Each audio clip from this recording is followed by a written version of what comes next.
Hola a todas y a todos quienes nos están viendo en este programa. Soy Gina Barca, acá en Contra la Corriente, un programa de Radio Plaza de la Dignidad que busca aportar al despertar de nuestros pueblos, ¿cierto? Revolver la conciencia de quienes nos escuchan, de quienes luchan, ¿cierto? Y no de quienes hoy día están en los sillones del poder. Para comenzar, ¿cierto? Queremos partir este programa analizando un poco qué es lo que fue este alzamiento popular, pero hoy día creemos que antes de pasar esa parte necesitamos conversar un poco tal vez de la coyuntura, las situaciones en las que hoy día nos encontramos también como pueblo y que en el fondo nos hacen analizar también y retroceder 6 años atrás, ¿cierto? Cómo estamos hoy día a propósito de 6 años del alzamiento popular que se van cumpliendo. En ese sentido, para partir, me gustaría señalar que hoy día nos mantenemos en un escenario donde buscan esconder bajo la alfombra, donde están en una rueda que gire y gire y donde tratemos de esconder y no demostrar los niveles de criminalización, de represión, de explotación en que nos mantienen al pueblo y a la clase trabajadora. Sin embargo, nosotros sabemos que los niveles de precariedad en los que nos encontramos son sumamente complejos, los vivimos en la carne propia y cómo no partir en el fondo señalando que hoy día en particular, ¿cierto? Tenemos que el sueldo de 582.559 pesos que recibe el 50% de la y los trabajadores en Chile, ¿cierto? No alcanza para absolutamente nada. Nosotros sabemos hoy día, ¿cierto?, que la canasta familiar se encuentra en aproximadamente 70.000 pesos, es decir, que una canasta familiar para una familia de 4 personas, 280.000 pesos, ¿cierto?, implica gastar la mitad del sueldo de sueldo mínimo, ¿cierto? Y ahí tenemos que agregarle otro tipo de gastos que sin duda no se consideran en esto, como lo son la salud, la vivienda, la educación, ¿cierto? Servicios que hoy día son, porque en el fondo no son nuestros derechos, no están garantizados por el Estado, por ende, en la mayoría de los casos nosotros tenemos que pagar por ello. ¿Cómo no señalar de ahí también, cierto, en el fondo, esta famosa ley de flexibilidad laboral que nos trata de instalar este gobierno, vendiéndonos el cuento para decirnos que estas 40 horas son el tiempo para que nosotros pasemos con nuestra familia, un tiempo de ocio y diversión, cuando sabemos que en la realidad y en la práctica eso no es así.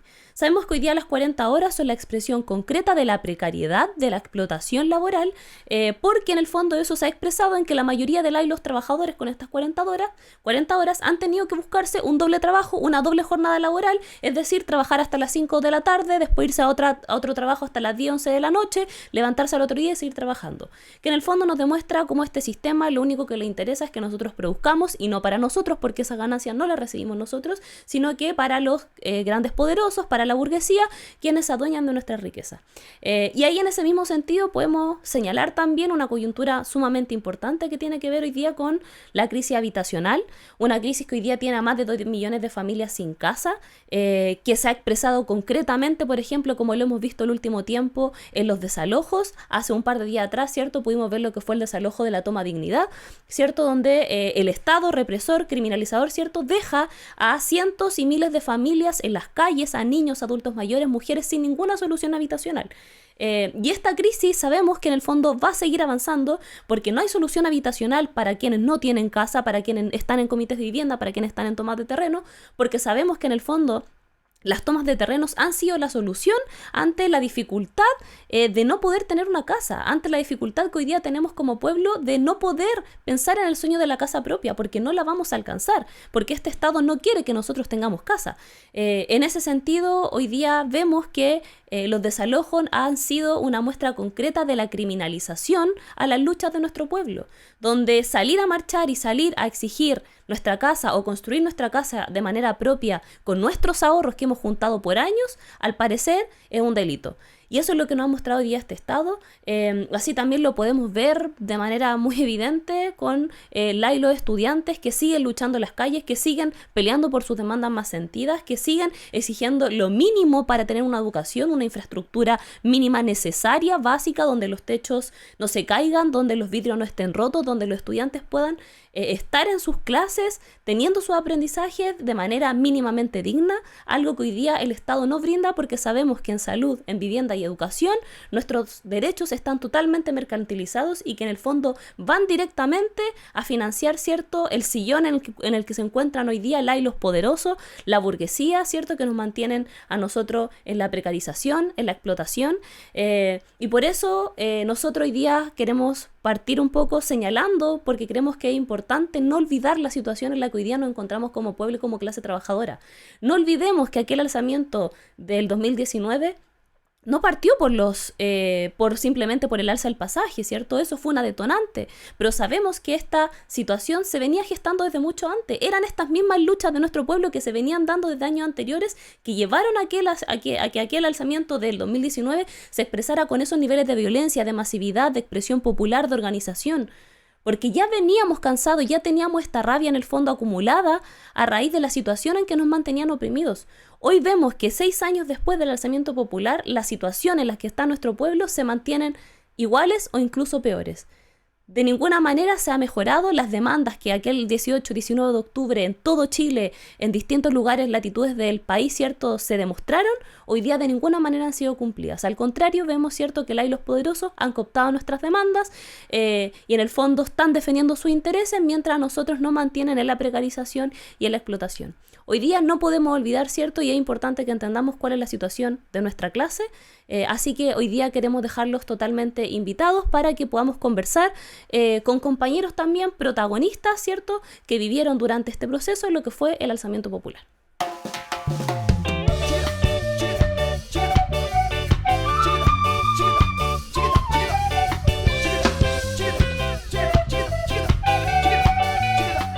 Para comenzar, ¿cierto?, hablar un poco de lo que fue este proceso del alzamiento popular. Nos encontramos hoy día con 2 compañeros, ¿cierto?, que nos van a comentar, donde vamos a conversar un poco cómo fue este proceso, qué se desarrolló, cuáles fueron las experiencias, y también comentar, ¿cierto?, que acá tenemos un registro importante que nos demuestra en el fondo qué es lo que fue el alzamiento popular, ¿cierto?, los escudos, por ejemplo, utilizados en la primera línea por los compañeros que combatieron, ¿cierto?, en el fondo durante este proceso del alzamiento popular. Así que vamos a partir presentando a los compañeros. ¿Qué tal, Bastián? ¿Cómo estás? Muchas gracias por la invitación. Soy Bastián, parte de la organización Estudiantes por la Causa Popular, SP. Muchas gracias, Bastián. ¿Compañero? Soy Rodrigo, parte del equipo de la Radio Plaza de la Dignidad y fotógrafo y documentalista. Súper.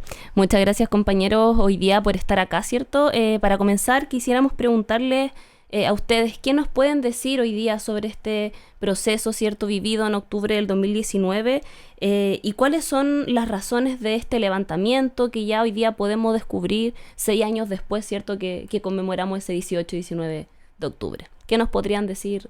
Partamos por ti, Bastián. Nosotros, partiendo un poco por la pregunta, nosotros nos referimos al estallido social como alzamiento popular. ¿Por qué nos referimos como alzamiento popular? Porque entendemos que el mismo proceso es un proceso que fue de largo aliento, por así fue algo progresivo, no fue algo como un hecho aislado que ocurrió un día de la noche a la mañana, sino algo que fue desde muchos años atrás, mínimo del 2002 en adelante. Entonces, cuando nosotros hablamos, nosotros nos referimos al estallido social como alzamiento popular. Por ese lado, nosotros entendemos que en el 2019 hubo un proceso de alzamiento que fue totalmente multitudinario para todos lados a lo largo del país. Y entendiendo de que un poco posteriormente al 2019 hubo un periodo de reflujo en los sectores populares en general, en lo que se habla como del estallido, más que nada las enseñanzas que nos dejó el estallido mismo fue por un lado la violencia política, que es un método sumamente como el método correcto al fin y al cabo de cambio de la sociedad, y por otro lado el no creerle al reformismo mismo. ¿A qué nos referimos con esto? Que se vio de manera clara que ellos nunca van a ser capaces de solucionar las problemáticas y las necesidades que nosotros tenemos como pueblo pobre. Gracias, compañero. Compañero Rodrigo. Mira, yo creo que ahora 6 años ya transcurridos del estallido social, de la revuelta popular, podemos afinar, digamos, los conceptos que definen lo que sucedió en esos meses, pero hay ciertas certezas que se van dilucidando a 6 años, donde ya podemos analizar y ver el efecto que tuvo y qué ha sucedido en estos 6 años, digamos. Y pensamos, los que de alguna forma hemos estado acompañando el movimiento popular, las movilizaciones que se empezaron a dar desde los pingüinos, desde el 2009, como expresiones del descontento de los estudiantes, las movilizaciones de los secundarios, las movilizaciones de los distintos gremios, sindicatos, etcétera, es acumulado no solo del 2009, sino que de los 30 años de la pseudo transición, digamos, administrada por estos gobiernos neoliberales, partiendo por la concertación y estos gobiernos que se dicen reformistas ahora. Vemos que se acumuló un descontento social poderoso. Podemos hoy día constatar de que la crisis digamos, que se evidenció en la expresión popular de la revuelta, donde no hubo conducción partidaria, no fue prevista, digamos, saltaron todas las válvulas de contención, de alguna forma todos los tapones saltaron, y el pueblo se expresó de todas las formas que pudo, digamos. Y después de la revuelta, vimos que entró en pánico, digamos, el modelo, entraron en pánico los administradores de este orden, de este modelo capitalista extremo, y se dieron cuenta que el descontento había que castigarlo. Y de ahí surgieron todas las propuestas de la Asamblea Constituyente, de la mano de la represión, de los partidos que empezaron a articular, digamos, su presencia en la Asamblea Territorial, en los tejidos que se dieron en forma horizontal, nuevamente para retomar el control del orden. Muchas gracias, compañero. Y ahí, bueno, en relación a lo mismo que ustedes van comentando, ¿cómo vieron estas expresiones de fuerza contra la represión, cierto, que se desató durante ese tiempo? Y también las actitudes de valentía, de audacia, cierto, de resistencia de los compañeros durante todo este proceso. Quizás partir por usted, compañero. Sí, voy a hablar un poco de la experiencia personal más que nada que yo tuve en ese tiempo. Yo en ese tiempo estaba estudiando, era liceano todavía, y viví todo lo que fue el proceso de las evasiones masivas que se hicieron por los liceos. Entonces yo sinceramente viví en carne propia lo que fue los inicios del alzamiento popular. Yo creo que lo que se rescata, lo que nosotros como organización rescatamos al fin y al cabo del alzamiento popular, es más que nada la fuerza y la valentía que tuvieron los estudiantes al fin y al cabo para dar el primer paso al fin y al cabo para avanzar a lo que fue posteriormente el movimiento popular que se armó en ese momento. El hecho de la misma evasión, la misma imagen de la evasión de todos los liceos, por lo menos en el centro, saliendo a la calle por causas sumamente justas, que mismamente ellos veían en sus hogares, la precariedad de sus hogares, en su establecimiento, en el día a día al fin y al cabo, y el ver eso, el poder que nos generó a nosotros fue, hay que hacer algo al respecto, y lo primero que se nos vino a la mente fue, al fin y al cabo, con el tema del aumento del pasaje, salir a evadir los metros. Entonces yo, en lo personal, rescato mucho el ejemplo de los estudiantes en ese tiempo. Bueno, el hecho concreto, documentado, es que los estudiantes dieron el primer paso, o sea, el primer salto. Se saltaron de alguna forma no solo el torniquete, sino que desbordaron la legalidad a la cual estaban siendo obligados y reprimidos en estos formatos de educación del modelo chileno, donde la precarización de los establecimientos educacionales, de las precarizaciones de condición de los profesores, la falta de inversión en los liceos públicos, fue generando un movimiento muy potente. Dieron este primer paso y bueno, también saltaron los gremios de la salud, trabajadores de la salud, porque la salud era un tema que venía acumulando también la falta de atención, las listas de espera, la privatización de la salud chilena. Entonces fueron varios los que saltaron el torniquete en esos días. Y bueno, yo desde mi particular participación como documentalista, fotógrafo, fue una alegría y fue una contradicción por un lado, porque esta oportunidad de ver a todo el mundo en las calles expresándose la alegría que significó este movimiento transversal, la solidaridad en la calle, en encontrarse nuevamente, superando, digamos, las estructuras de ese momento, la legalidad vigente, y diciendo este modelo no va más y salimos a la calle.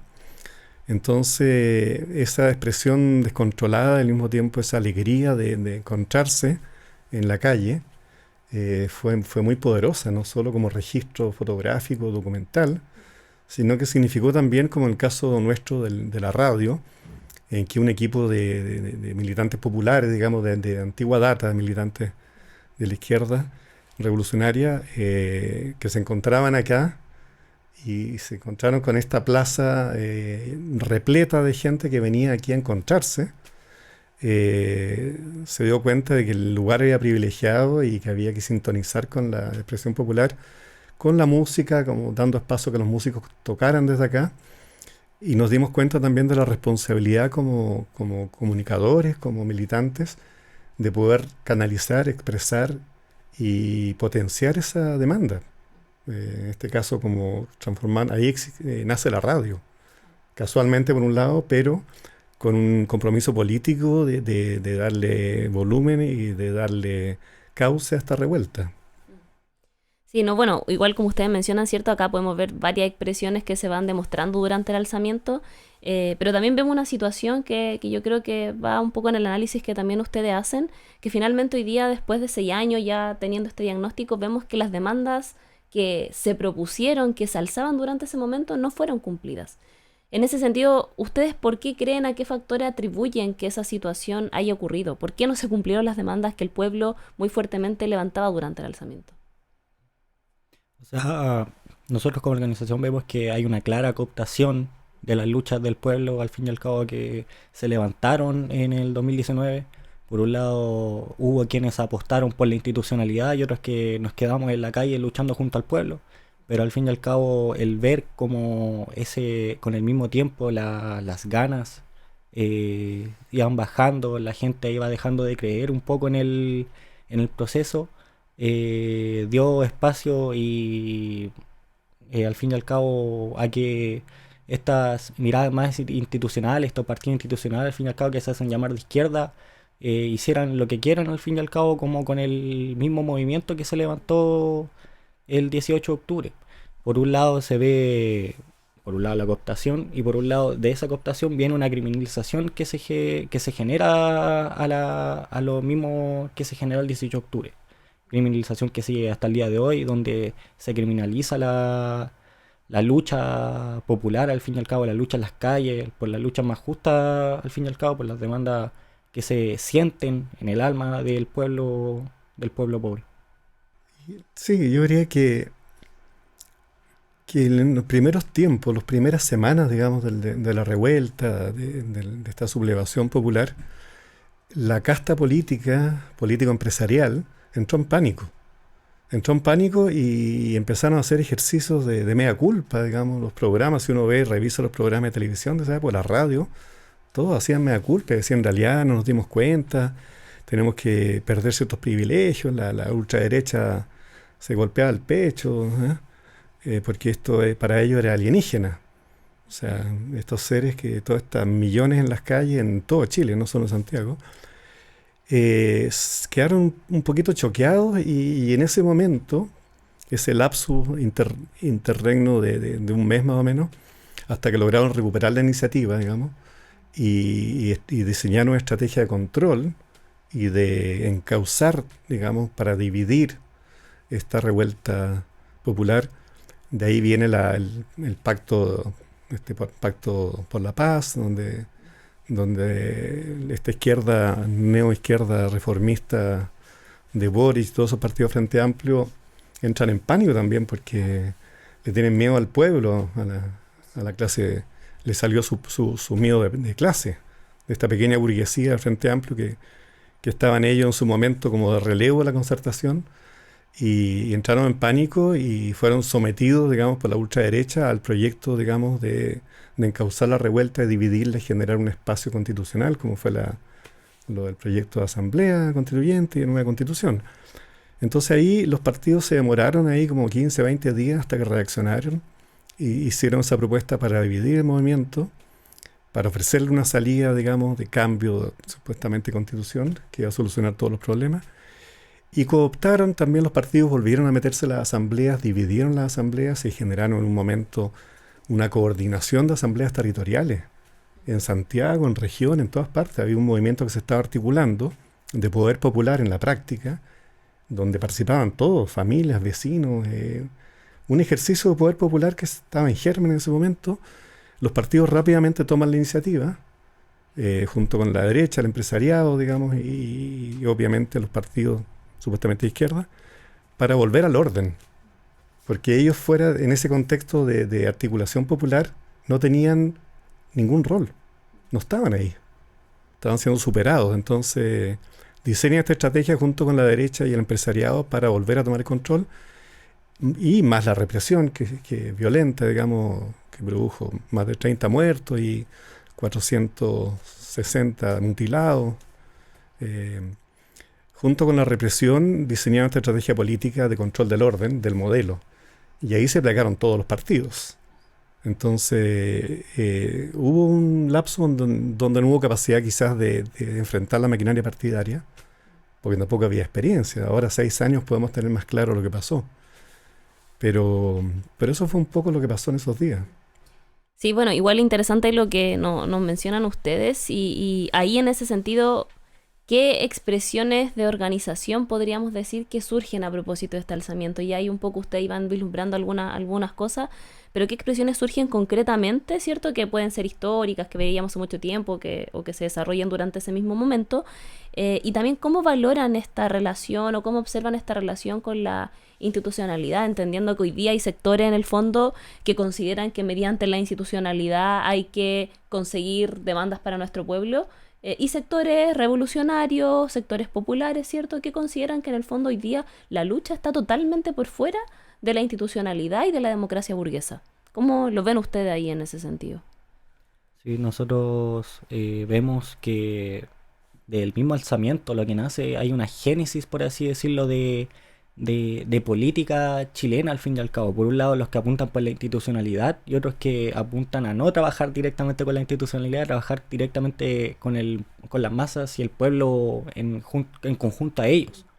En base a eso, nosotros vemos que el estallido genera como una división de aguas entre, como dije, al fin y al cabo, en cuanto a las políticas que se generan, de aquellos que apuntan por un lado al trabajo más institucional, al trabajo partidario, como lo fue hoy en día el PSAP, Ucamau, Claro, Ucamau, la obtención de cargos políticos. Sí, más que nada eso, al fin y al cabo, del trabajar con la institucionalidad a la par, en conjunto, y otros que al fin y al cabo apuntamos de que vemos que la institucionalidad no es el camino, sino que nosotros a lo que apuntamos, la única institución al fin y al cabo que nosotros apuntamos es las asambleas, los centros de estudiantes, al fin y al cabo, como nosotros como organización estudiantil. Apuntar al trabajo de bases estudiantiles para generar movimiento estudiantil, para salir a las calles por nuestras demandas que son sumamente justas. Nosotros vemos de que nosotros nos vamos a conciliar, nos vamos a pactar junto a ellos, no los tenemos ni pensado. Nosotros, nuestro trabajo es conjunto a las masas y junto a los estudiantes, y en conjunto levantar trabajo estudiantil. Bueno, yo creo que la revuelta y el desenlace de la revuelta nos tiene que mostrar, y la enseñanza es que los partidos en general entraron en pánico y demostraron su vocación de querer seguir administrando el modelo. Claro, defender su interés. Defender sus intereses. Entonces, para nosotros está claro que dentro de esta institucionalidad y dentro de esta casta político-empresarial, judicial, de Fuerzas Armadas, todos corruptos, todos permeados por sus pequeñas parcelas de poder para lucrar, administrar el modelo, la revuelta marcó un antes y un después. Hay un hecho histórico donde el movimiento popular, la articulación social, las coordinaciones territoriales demostraron ser la forma, el camino por lo cual tenemos que transitar a futuro. Esta institucionalidad demostró ya que el único fin es administrar los privilegios de la clase dominante y de la casta corrupta, digamos, de estos empresarios que manipulan el poder judicial, manipulan todo, junto con los pequeños carteles chilenos que administran también sus cuotas de poder dentro de las Fuerzas Armadas, dentro de digamos, toda la institucionalidad chilena, que en un momento fue como, entre comillas, un ejemplo de América Latina, hoy en día está permeada, corrompida y administrada por la clase empresarial corrupta y lumpen chilena. Entonces, para nosotros está claro que dentro de esta institucionalidad no hay salida, ni en lo electoral, digamos, porque están todos salvaguardando sus intereses de clase, económicos, sus pequeños partidos. Los partidos están administrando sus cuotas de poder en las municipalidades, en el Congreso, en todos lados. O sea, la corrupción es absoluta. Donde puedan. Entonces, la revuelta nos mostró un camino, y eso fue lo positivo. La articulación territorial, las coordinaciones, el tejido popular, son lo que tienen que, y lo que quedó de las asambleas territoriales hoy en día son la muestra del tejido vivo, organizado, que está presente en el apoyo a las luchas de los pobladores, por la vivienda, por la salud, etcétera. Entonces, se marcaron aguas. La revuelta marcó un antes y un después del modelo de participación política en Chile. Sí, bueno, ahí como ustedes muy bien señalan, ¿cierto? Vemos que desde el día 1 las distintas organizaciones, ¿cierto? Van acá cooptando las demandas de nuestro pueblo, ¿cierto? Secuestrando en el fondo nuestras luchas y canalizándolas hacia una salida institucional que nunca fue el camino inicial en el fondo. Y en ese sentido, hoy día vemos que eso se termina, ¿cierto?, generando lo que fue el Pacto por la Nueva Paz y la Constitución. Y en ese sentido, preguntarle, ¿ustedes consideran tal vez que esto fue una trampa en cierta medida en este camino de dividir, de desmovilizar al pueblo? Y ahí mismo para también hacer el análisis en la actualidad. ¿Consideran, por ejemplo, que hoy día, cierto, el gobierno de Boric, cierto, con su coalición del Frente Amplio, el Partido Comunista, lo que queda hoy día, cierto, de la concertación, han logrado avanzar en esta trilogía que es ideal para los poderosos, ¿cierto? De dividir, de criminalizar, ¿cierto? Y de desmovilizar hoy día la lucha de nuestro pueblo. ¿Viene a ser eso también como un ejemplo de lo que fue también el alzamiento? Sí, o sea, lo que queda claro al fin y al cabo que esta como trilogía, por así decirlo, de izquierda más institucional, izquierda, así, entre muchas comillas, lo único que hizo fue cooptar, criminalizar y al fin y al cabo generar toda esta parafernalia, por así decirlo, que se generó para solamente que sigan su interés en el poder al fin y al cabo. Lo que se genera de esto es que o sea, la salida como ideal que ellos tenían planeado con este pacto por la paz es que al fin y al cabo retribuirse todo lo que fue como eh, la solución, por así decirlo, fue como propuesta por ellos al fin y al cabo, y que lo mejor que era para ellos era que todo lo que ocurriera como posteriormente fue como generado por ellos, que fue la constituyente, los dos procesos, y lo mejor que para ellos lo que podía como pasar es que la gente dejara de estar en las calles protestando. Y al fin y al cabo lo único que se genera hoy día es que hay un poder político institucional instaurado, que por un lado está Boric con el PC y el Frente Amplio, al fin y al cabo la moneda en este momento, generando leyes represivas de todo tipo, que han sido un montón en lo que lleva estos 4 años, que no ha pegado a cualquier sector como popular que está en lucha. Y ha cambiado la situación al fin y al cabo de cómo nos tenemos que movilizar en el sector popular. Hoy en día nosotros la salida que vemos, que ven ellos como a este ayudo social, es la salida pacífica e institucional. Entonces, en base a eso, nosotros no transamos con esa salida, nosotros hacemos parte de la lucha del pueblo, de las legítimas luchas del pueblo, y por un lado, posteriormente, de lo que nace de ese choque entre la institucionalidad y aquellos que están en la calle, es que hay una criminalización directa, como decía anteriormente, por parte de los que están en el poder frente a nosotros, y lo único que nos queda es resistir y seguir en las calles, al fin y al cabo. Mira, yo te diría que lo que viene después de la revuelta, digamos, cuando ya la pandemia por un lado y las leyes, la represión y el proceso de tratar de encauzar el descontento popular hacia un proyecto electoral o una pseudo nueva constitución, que comprobamos que eso fue fallido, digamos, porque es no considerar que los medios de comunicación, los intereses de la clase dirigente y de la casta político-empresarial no les interesa cambiar las reglas del juego. Ellos están muy cómodos en esto. Y lo que sí se preocuparon es de afinar digamos, una batería de leyes represivas para que las próximas eventuales revueltas o expresiones de descontento sean reprimibles fácilmente, legalmente. Entonces, lo que ha hecho este gobierno progresista, entre comillas, es hacerle el juego y gobernar para la ultraderecha. Y todas las leyes represivas que no habían pasado en los gobiernos anteriores, este gobierno progresista las instaló.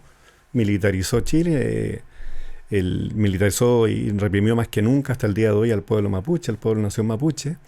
Por lo tanto, la represión y las condiciones adversas al movimiento popular las instaló este gobierno. No le pueden echar la culpa a un futuro gobierno de Kast. Ya el gobierno progre o estos partidos, incluido el Partido Comunista, le hicieron la pega a la ultraderecha.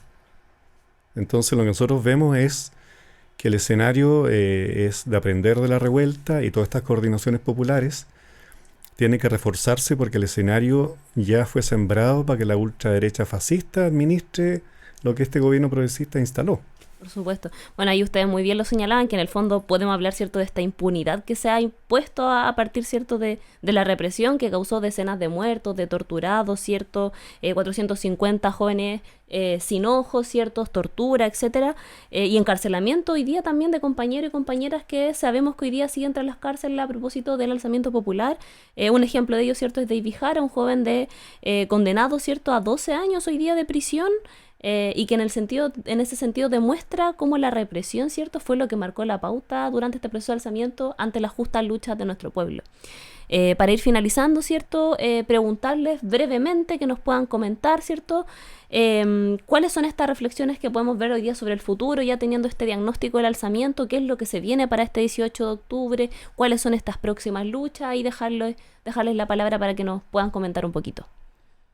Ya para ir terminando un poco, nosotros lo que apostamos como organización SP es a seguir forjando organización estudiantil, trabajo estudiantil, no solamente dentro de nuestras casas de estudio, sino también salir afuera de nuestras casas de estudio a trabajar en las poblaciones, en conjunto a las capas más pobres de nuestro país, y no solamente hacer trabajo voluntario, sino también poner al servicio del pueblo los conocimientos que nosotros tenemos como estudiantes.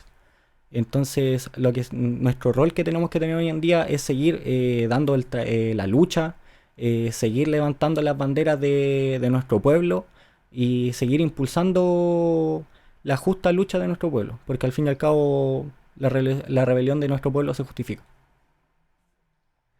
Mira, yo creo que a propósito que van 6 años, ya uno va teniendo cierta claridad y va compartiendo análisis con los compañeros de distintas instancias. Este gobierno nuevamente en este escenario electoral ofrece unirse contra el fascismo, ofrece programas como si fuera Unidad Popular, digamos. La candidata de esa izquierda reformista hoy en día ataca a Venezuela, a Cuba, a Nicaragua, o sea, es una izquierda que renegó de todo su principio de cambio social, de cambio de sociedad, ya no hablar de socialismo. Ahora, esta situación chilena no es solo en Chile, nosotros tenemos que ubicarnos en el contexto internacional, donde se están dando luchas contra esos partidos, esa casta corrupta en Bolivia, en Ecuador ahora, en México. Y en ese sentido, el escenario de confrontación contra este capitalismo en su etapa actual, de confrontación bélica mundial, es situarnos desde, como dicen los zapatistas, desde la grieta y trabajar como en el tema del común, o sea, trabajar los tejidos comunitarios desde abajo en forma horizontal, hacer ejercicios prácticos de comunidad, de autogestión, hacer redes para enfrentar un fenómeno que no es solo chileno. O sea, Chile siempre ha sido el laboratorio de este capitalismo salvaje. Pero tenemos que hermanarnos con las luchas de otros pueblos de América Latina. Y eso implica también desmontar algunas lógicas más eurocéntricas de ver la política, donde los partidos chilenos y la izquierda chilena es muy eurocéntrica y esta visión racista contra el pueblo mapuche, donde ellos han sido parte de la militarización y la candidata y las propuestas electorales hoy en día, ninguno se hace cargo de la represión. Ya es parte de su propuesta política es aumentar la represión. O sea, el pánico al pueblo organizado queda demostrado incluso en todas las propuestas electorales. Por lo tanto, nosotros ni siquiera vamos a entrar a confrontarle el panorama electoral, porque la hegemonía de los medios de comunicación, nosotros como medios de comunicación alternativos queremos generar educación popular, formación política, contrahegemonía cultural, y eso implica solidarizar también con las luchas no solo chilenas, sino que, y bueno, en el caso de Chile, solidaridad con las luchas del pueblo de la nación mapuche, sino que con las luchas del resto de América Latina. Claro. Bueno, muchas gracias, compañeros. Y antes, para terminar, ¿qué se viene para este 18 de octubre? ¿Hay algo planeado que nos puedan comentar? Sí, le hacemos una invitación a todos los que estén escuchando el podcast de sumarse a la marcha que se va a realizar este sábado 18 de octubre a las 6:30 en Metro U de Chile, frente a la Casa Central de la Universidad de Chile, donde se va a realizar la conmemoración de los 6 años del alzamiento popular. Entonces están todos invitados. Muchas gracias, compañero. Bueno, agradecerle a los dos, ¿cierto?, por estar en este espacio, por su valioso análisis sobre lo que fue el alzamiento popular. Soy Gina Barca, en Contra la Corriente, programa de Radio Plaza de la Dignidad, un programa que busca aportar al despertar de nuestros pueblos. Que estén muy bien. Hasta la próxima.